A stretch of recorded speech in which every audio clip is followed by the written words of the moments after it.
to import mail and contacts from Outlook to Gmail PC. Hello guys, so on this video I'm going to show you how to import mail and contacts from your Outlook account to Gmail.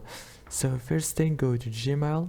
Now go to the top here, click on settings, click on see all settings.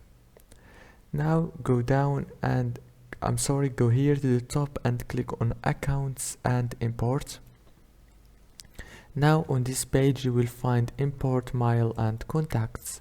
Click here on this blue option, import mail and contacts, and click and now fill your confirmations. Click continue and you will be able to import your mail and contacts from your Outlook to your Gmail. Don't forget to like and subscribe, and thank you so much for watching.